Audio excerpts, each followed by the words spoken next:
ঋতু শোন শোন শোন, কি হলো বলতো? ব্যাপারটা এতক্ষণ হয়ে গেল, নাম জেনে প্রপোজ করেনি নাকি?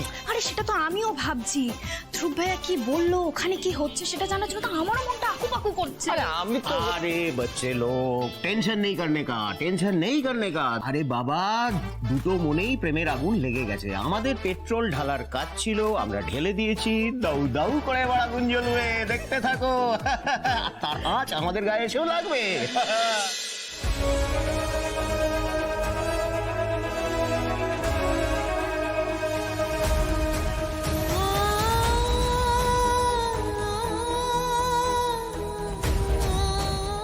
এই ধ্রুব মিত্তির লাইফে আর কাউকে ভালোবাসতে পারবে না, ভালোবাসতে পারবে না।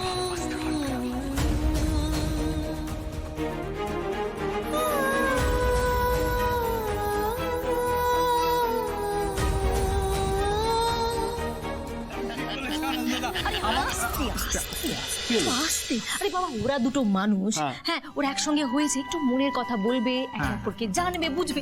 এই তোমাদের হা হা হে হের জন্য না আর হবে না। আরে বাবা, তোমাদের এই কথাগুলো যদি ওদের কানে যায়, ওরা তো লজ্জা পেয়ে যাবে নাকি?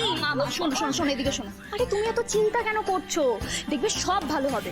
জোনাকি এক্ষুনি আসবে, এসে বলবে যে কি জোনাকি ধ্রুব ভাইয়াকে ঠিক যতটা ভালোবাসে, ধ্রুব ভাইয়াও ঠিক জোনাকিকে ততটাই ভালোবাসে।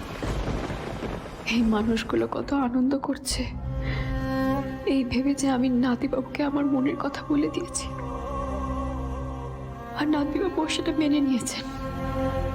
আমাদের বুঝি মিল হয়ে গেছে, উনিও আমাকে ভালোবাসেন, এসব ভাবছে। কিন্তু সত্যিটা আসলে কি সেটা জানলে যে সবাই খুব কষ্ট পাবে। এদের কি করে দুঃখ দিতে পারি আমি? এরা যে আমার পরিবার।